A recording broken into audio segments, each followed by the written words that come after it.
अस्सलाम वालेकुम पाकिस्तान। जैसे कि आपको पता है कि खान साहब की तमाम ज़मानतें बहाल हो चुकी हैं और खान साहब को अब साइफर के अलावा किसी और केस में अरेस्ट नहीं किया जा सकेगा। तो साइफर का केस भी बहुत तेज़ी से प्रोसीड करने की कोशिश हो रही है, लेकिन खान साहब की जान को इंतहाई शदीद खतरा लाक है। खान साहब को अटक से अडयाला जेल की शर्त शिफ्ट किया गया था कि खान साहब को as a ex prime minister तमाम फैसिलिटीज़ दी जाएंगी, लेकिन इस टाइम वो एक तंग व तारीख बदबूदार सेल में उनको रखा गया है।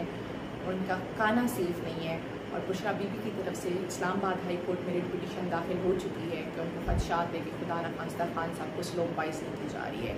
इसके अलावा ये भी खदशात और इतलात है कि खान साहब पे हमला भी कराया जा सकता है, कि चूँकि इस टाइम खान साहब रियासती कस्टडी में हैं तो उनकी सेफ्टी एंड सिक्योरिटी इंश्योर कराना रियासत की जिम्मेदारी है।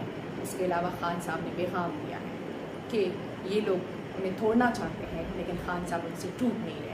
वो डील नहीं करेंगे, कभी भी डील नहीं करेंगे, मुल्क कभी भी छोड़ के नहीं जाएंगे। उन्होंने अपनी सारी ज़िंदगी इस मुल्क में गुजारी है, बहुत कुर्बानियाँ दी है और वो इस मुल्क में रहेंगे। उन्होंने कहा है कि पाकिस्तान की आवाम को उनका हक़ दिया जाए, फ्री एंड फेयर इलेक्शन कराए जाए। पाकिस्तान की आवाम जिसको भी वोट करेगी हुकूमत उसकी आ जाएगी, लेकिन मुल्क को इस दलदल से निकाले, क्योंकि आवाम पिस रही है और आवाम की बहुत बुरी हालत है।